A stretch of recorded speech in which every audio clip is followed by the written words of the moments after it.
Wala raw sama ng loob si dating Senador Panfilo Lacson nang di masama sa senatorial slate ni Senadora Grace Poe. Kasunod din nito, inihayag na niya ang kanyang suporta kay Liberal Party standard-bearer Mar Rojas. Ang kampo naman ni Poe dumipensa kaugnay ng PCCI Presidential Forum kahapon. Hindi daw totoong natakot ang senadora na makipagdebate sa ibang presidential aspirants. Umaaksyon si Faith Del Mundo.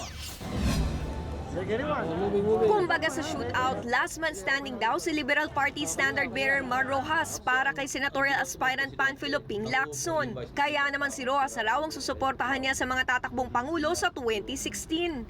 Why? Kasi wala siyang hinaharap na disqualification case. Wala naman siyang issue na tulad ng hinaharap ni Vice President Binay.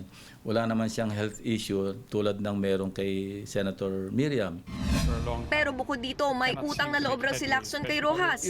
Nagsumiti raw ito ng affidavit para kontrahin ang sinasabi ni Cesar Mancao na si Lacson ang nagbigay ng utos sa kanya sa Dacer Corbido murder case. I remember very vividly, malaki utang na loob ko sa iyo at hindi ko makakalimutan. Kasi honeymoon, papunta ka na sa honeymoon yun ni Corina, but you took time out doon sa dapat bibiyahe ka na, nagpunta ka pa ng DOJ. Ang pagtakbo na lang daw siguro ni Davao City Mayor Rodrigo Duterte ang maaaring manong makapagpabago ng kanyang isip. Matatanda ang guest candidate ng LP at una si Lacson, pero nilinaw niyang independent candidate siya. Wag lang akong ire-restrict, wag lang akong pipiliti magsuot ng kulay na gusto nila. Kasi sa akin, we should go beyond the uniform color. No? Maski halimbawa lagi kami nakadilaw lahat, kung may kasama ka naman na alam mo namang kawatan, baliwala yung kulay dilaw. Dapat din ay kasama si Lacson sa senatorial slate ni Senadora Grace Poe. Pero napalitan siya ng aktor na si Edu Manzano. Wala naman daw siyang sama ng loob dito. That's fine with me, that's okay with me. Pero at the back of my head, siyempre iniisip ko pa rin na pribilehyo lang naman yan. Ang kampo naman ni Senadora Poe dumipensa sa pagiging late ni Senadora Grace Poe sa PCCI Forum kahapon. Di raw totoong takot ang senadora.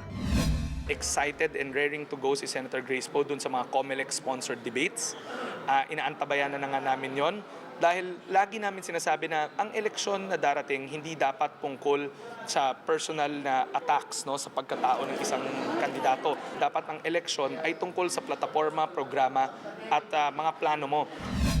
Ang presidential aspirant naman na si Roy Seneres, iginiit na hindi siya isang nuisance candidate. May katandem siya at kumpleto raw ang kanyang senatorial slate. Niwala nga raw siyang natatanggap na sulat mula sa COMELEC na nagsasabing posible siyang madeklarang nuisance candidate. Umaaksyon, Faith Del Mundo, News 5. Be sure to come back. News 5 everywhere. Copyright 2015.